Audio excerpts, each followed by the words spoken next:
दोस्तों, आपको याद होगा कि नीतीश कुमार ने एक खातून के चेहरे से नकाब या यूं कहने के हिजाब हटाया था या हटाने की कोशिश की थी, बल्कि खींचा था उसे।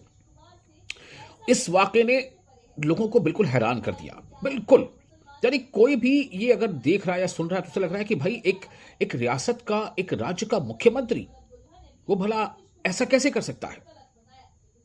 मुख्यमंत्री जो है वो एक ऐसा कॉन्स्टिट्यूशनल पोस्ट है, एक पूरी रियासत का, पूरे राज्य का वो गार्जियन होता है। वो किसी खातून के चेहरे से उसका नकाब हटाने की कोशिश कैसे कर सकता है, और भी तब जब वो खातून चाह कर उसने अपने चेहरे पर नकाब लगा रखा है। आमतौर से आप देखते हो ना, कई सारी बच्चियों को आपने देखा होगा, मुस्लिम खातून को देखा होगा, और फिर मुस्लिम ही क्यों, आप देखिए राजस्थान में चले जाइए, मुल्क के कई दूसरे हिस्सों में चले जाइए, हरियाणा में चले जाइए, कई खवातीन हैं जो अपने चेहरे पर घूंघट डालकर रखती हैं। तो क्या कोई ऐसा कर सकता है या करना चाहिए कि वो किसी खातून या महिला के चेहरे से घूंघट हटा दे, हिजाब हटा दे? इस वाक़े की चौतरफा मजम्मत हो रही है।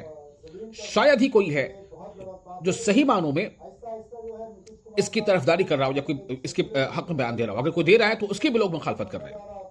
दिया है एक कोई निशात साहब हैं, यूपी के लीडर हैं, उन्होंने एक बड़ा मजा का खेज इस पर बात कह दी है। उनकी तो आप यूं समझिए कि सोशल मीडिया पर खासतौर से उनके खिलाफ बहुत सारी बातें लिखी जा रही हैं। आप इस वाक़े को इस तरह से ना देखें कि वो महिला कौन थी, मुस्लिम थी, हिंदू थी। आप देखिए, कोई एक महिला थी, एक खातून थी, उसके चेहरे से हिजाब या घूंघट हटा दिया गया। अब इसके खिलाफ प्रदर्शन हो रहे हैं, 2-3 मामले भी दर्ज हो चुके हैं। खुद पीडीपी की महिला विंग ने बडगाम में इसके खिलाफ एक प्रोटेस्ट किया है और नीतीश कुमार से माफी मांगने का मुतालबा किया है।